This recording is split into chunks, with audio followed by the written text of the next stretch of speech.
Shalom, jumpa lagi bersama saya Pendeta Samuel Mauntu dalam acara Inspirasi dan Motivasi dari Infinity Ministry. Puji Tuhan, Bapak Ibu Saudara yang diberkati Tuhan, tema bulan ini Infinity Ministry mengambil tema tentang Roh Kudus. Mari buka Alkitab kita dalam Kisah Para Rasul pasal yang pertama ayat 8. Demikian firman Tuhan, tetapi kamu akan menerima kuasa kalau Roh Kudus turun ke atas kamu. Dan kamu akan menjadi saksiku di Yerusalem dan di seluruh Yudea dan Samaria dan sampai ke ujung bumi. Amin. Haleluya. Bapak Ibu Saudara yang dikasihi Tuhan, perhatikan kebenaran firman Tuhan ini katakan, tetapi kamu akan menerima kuasa kalau Roh Kudus turun ke atas kamu. Amin. Bapak Ibu Saudara yang dikasihi Tuhan, kebenaran firman Tuhan ini tergenapi di pasal 2. Di hari Pentakosta, semua orang yang percaya kepada Tuhan Yesus, kepada pemberitaan kabar baik, kepada Injil yang disampaikan Tuhan Yesus, semua orang yang percaya kepadanya, mereka semua dipenuhi oleh Roh Kudus. Amin. Saudara yang dikasihi Tuhan, pencurahan Roh Kudus tidak hanya terjadi 2000 tahun yang lalu kepada orang-orang percaya yang ada di Yerusalem, tetapi itu juga terus terjadi di dalam kehidupan orang percaya. Kapan itu terjadi? Di saat kita membuka hati kita menerima Tuhan Yesus sebagai Tuhan dan Juru Selamat kita secara pribadi. Pada saat itu juga Roh Kudus memenuhi hidup saudara. Amin. Bapak Ibu Saudara yang dikasihi Tuhan, makanya ketika seseorang menerima Tuhan Yesus, dia menjadi manusia yang baru. Dia hidup baru. Hidupnya berubah. Amin. Dari yang jahat menjadi manusia yang diperbaharui. Bapak Ibu Saudara yang dikasihi Tuhan, lihat beberapa contoh orang-orang yang menerima Tuhan Yesus. Sesuatu terjadi, hidupnya menjadi manusia yang baru. Contoh Rasul Paulus, saudara yang dikasihi Tuhan, sebelum dia berjumpa dengan Tuhan Yesus, sebelum dia menerima Yesus sebagai Tuhan dan Juru Selamat, dia adalah seorang teroris.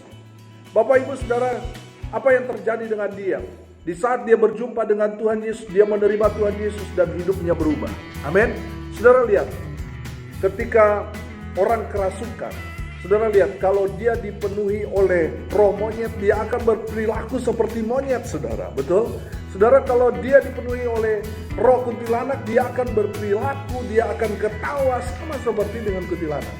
Saya percaya, seseorang yang dipenuhi Roh Kudus, sesuatu terjadi dalam hidupnya sehingga dia menjadi manusia yang baru yang dipimpin oleh Roh Kudus, sehingga kehidupannya menghasilkan buah. Buah-buah apa? Buah-buah roh.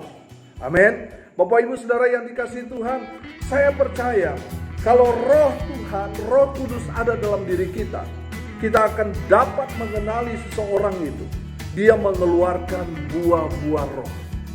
Saya percaya seseorang yang menerima Yesus sebagai Tuhan dan Juru Selamatnya, Roh Kudus tinggal dalam dirinya dan hidupnya diperbarui menjadi manusia yang baru, dan dia mengeluarkan buah-buah roh. Ada kasih, ada sukacita, ada damai sejahtera, ada kesabaran, ada kemurahan, kebaikan, kesetiaan, kelemah lembutan, penguasaan diri. Itu yang keluar di dalam kehidupan orang yang dipenuhi oleh Roh Kudus. Firman Tuhan juga katakan tadi apa? Dia akan menjadi saksiku. Bapak Ibu Saudara yang dikasihi Tuhan, saya percaya seseorang yang dipenuhi oleh Roh Kudus, dia akan pergi menjadi saksi Tuhan dimanapun dia berada. Saudara yang dikasihi Tuhan, yang ketika kita belajar, seseorang yang menerima Roh Kudus, dia diberi kuasa. Dia diberi kuasa untuk apa? Mengusir kuasa-kuasa kegelapan, mengusir kuasa-kuasa kutuk, semua dia patahkan. Karena apa? Dia punya kuasa. Amin. Bapak Ibu Saudara yang dikasihi Tuhan, pastikan saudara, orang yang percaya, yang sudah menerima Yesus sebagai Tuhan dan Juru Selamat kita, sehingga Roh Kudus Tuhan tinggal di dalam kehidupan kita, sehingga kita menghasilkan buah yang lebat, kita jadi saksi, kita mempermuliakan nama Tuhan, dan kita memiliki kuasa yang luar biasa dari Tuhan Yesus. Saudara, pertanyaannya sekarang, maukah saudara menerima kuasa itu? Kalau saudara katakan saya mau, terima Yesus. Buka hati saudara, dan izinkan Tuhan Yesus masuk dalam hidupmu, maka pada saat itu juga Roh Kudus tinggal di dalam kehidupan saudara. Tuhan Yesus memberkati.